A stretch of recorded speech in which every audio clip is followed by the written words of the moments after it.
Amazon பிரைம்ல வந்து ஒரு Telugu action crime drama web சீரிஸாக எடுக்கப்பட்ட விசாகப்பட்டினம் அப்படின்ற வெப் சீரிஸ் இப்போ தமிழ் டப்பிங்கோட அமேசான் பிரைம்ல பார்த்தீங்கன்னா ஸ்ட்ரீம் பண்ணியிருக்காங்க. இதுல டோட்டலா பாத்தீங்கன்னா 7 எபிசோடு இருக்கு. ஒரு எபிசோடுமே 30 to 45 மினிட்ஸ் வீடியோஸ் கிட்ட வந்தது. இந்த சீரிஸ்ல சமுத்திரகனி அதுக்கப்புறம் ஐஸ்வர்யா ராஜ் தான் வந்து லீட் ரோல் பண்ணியிருக்காங்க. இந்த சீரிஸோட கதைகள்லாம் வந்து 90s டைம் பீரியட்ல நடக்குது.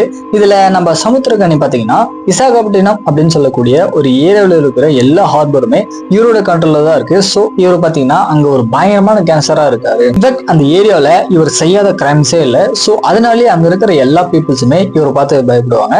இவருக்கு அப்படியே ஆப்போசிட்டா இவருடைய பொண்ணான ஐஸ்வர்யா ராஜ் பாத்தீங்கன்னா அங்க இருக்கிற எல்லாருக்குமே வந்து உதவி பண்ணிட்டு இருக்காங்க. இதுக்கு அப்படியே பேரலா ஒரு ஆட்டோ டிரைவர் பாத்தீங்கன்னா கவுன்சிலர் ஆகணும் அப்படின்ற அவருடைய கனவு நோக்கி ஓடிக்கிட்டு இருக்காரு.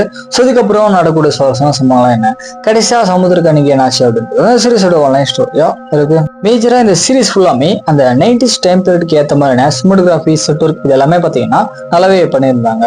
இதை பக்கம் ஆக்டிவேஸ் அப்படின்னு பார்க்கும்போது லீட் ரோல் நடிச்ச நம்ம சமுத்திரகனி அதுக்கப்புறம் ஐஸ்வர்யா ராஜ் இவங்க ரெண்டு பேருடைய ஆக்டிங் எல்லாமே பாத்தீங்கன்னா ஆன் ஸ்கிரீன்ல ஓரளவுக்கு நல்லா இருந்துச்சு. பட் தமிழ் டப்பிங் பாத்தீங்கன்னா எந்த ஒரு கேரக்டருக்குமே அந்த அளவுக்கு சூட் ஆகல. ஸ்டோரியா பாத்தீங்க அப்படின்னா ஒரு யூஸ்வலான கேங்ஸ்டர் கிரைம் ட்ராமா தான். மெயினா சமுத்திரகனி எப்படி வந்து ஒரு கேங்ஸ்டரா மாறினாரு அப்படின்ற அதுக்கான அந்த பேக் ஸ்டோரி எல்லாமே பாத்தீங்கன்னா ரொம்ப யதார்த்தமா தான் காமிச்சிருப்பாங்க.